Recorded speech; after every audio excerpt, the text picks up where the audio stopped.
평범한 시민으로 살아오면서 경찰을 보면 안심하고 경찰서를 보면 이제 든든하게 시민을 지켜주겠구나, 나의 안전을 지켜주겠구나, 그런 생각을 하면서 살아왔습니다. 그런데 제가 영등포 경찰서 유치장 한 2~3평 정도 될까요? 거기서 2박 3일을 지내고 보니까 이렇게 경찰이 권력의 도구로 사용될 수도 있겠구나, 이것은 정말 위험하다, 이런 생각을 했습니다. 저는 후진국가, 소위 후진국가, 또 선진국이라는 나라들에서 취재를 하면서 후진국에서는 보면 경찰이 간섭을 많이 합니다. 근데 선진국에서는 경찰을 보면 안심하고 나를 지켜주겠구나 하는 생각에 반가운 그런 마음을 가졌었거든요.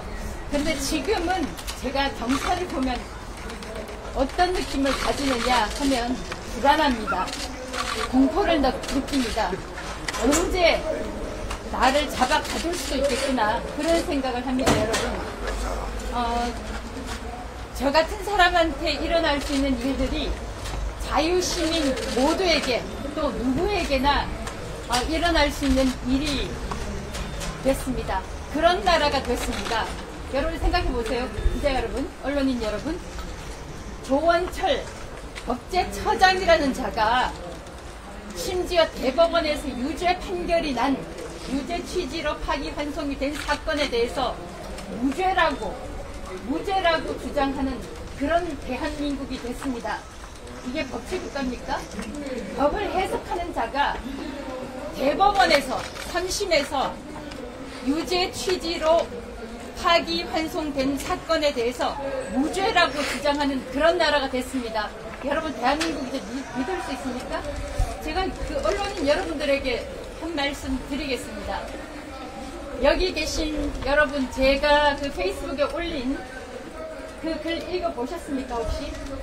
제가 3월 25일에 올린 그 페이스북의 그 내용은 여러분 꼭 한번, 여기 계신 여러분 꼭 한번 가셔서 읽어보세요. 그건 뭐냐?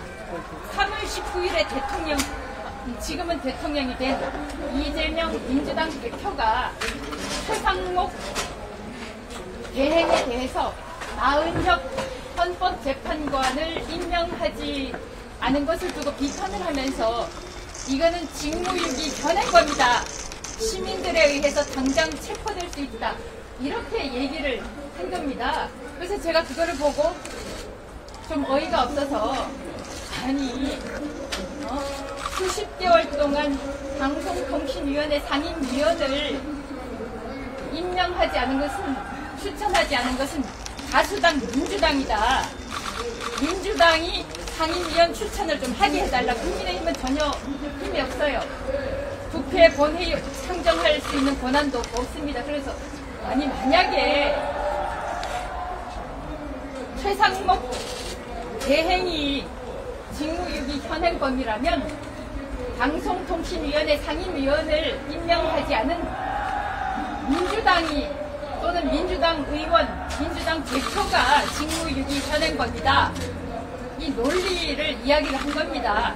만약 뭐뭐 하다면 뭐뭐 하다, 이 논리를 얘기를 했는데 그게 지금 정치 중립 기반이고, 그리고 이게 선거운동입니까? 여러분 좀 제발 언론인 여러분들이 사실 직시를 하시고 취재 좀 해주시기 부탁드립니다. 제가 어제 들은 얘기가 뭐냐? 자유라는 것이 무엇이냐? 자유는 no fear, 두려움을 가지지 않는 것이다 라고 이야기하는 것을 들었습니다. 이것만큼 분명한 사실이 어디 있습니까? 여러분, 민노총 언론노조 겁내지 마시고 사실을 제발 좀 보도를 좀 해주십시오.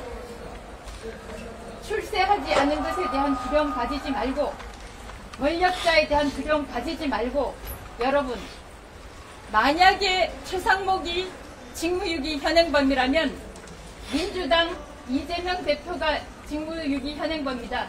이거 문해력의 문제입니다. 수고 많으십니다. 오늘 3차 노사에서 어떤 말씀 하실 건지요?